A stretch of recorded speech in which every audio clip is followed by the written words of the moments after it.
Yeah, They're back. Oh my god, it's so cool. I want to see it. Well, question. Yeah, I totally want to see it. Do you like in a world where Bradley Nowell is dead forever? Like this is Sublime, right? Like Dude, I'm stoked. I think it's great. I think it's awesome. I saw the video. I've been watching your videos.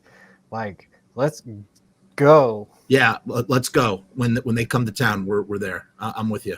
I mean, as long as he wants to do it, he sounds like his father. He looks better than his father. I didn't know that. That's cool. That's cool. He's just older now than 28 years old, the same age as when his dad died, and now he's taking over. And it's just like, everybody, a band when the heart and soul in a band dies, that's it. The band is over.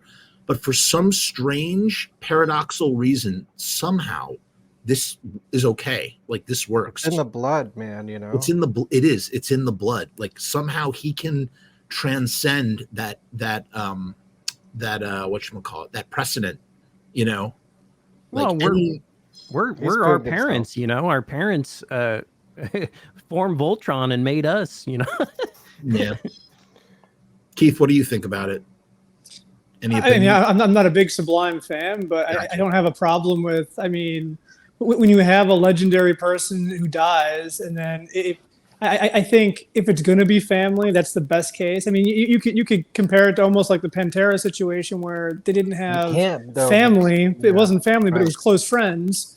So it's like the best scenario you could get, but it's not the same thing. It'll never be the same thing. But I think family is the closest you're ever going to get to that moment. So why? I mean, if it's that or nothing, why would you want nothing? Well, it doesn't make sense. No, it's not nothing. It's been Sublime with Rome for the past 15, 20 years or whatever. Yeah, I think that's what makes. What's funny? I think that's what actually pushes it over. If there was no Sublime with Rome, people might be hemming and hawing. But because there's this whack ass thing.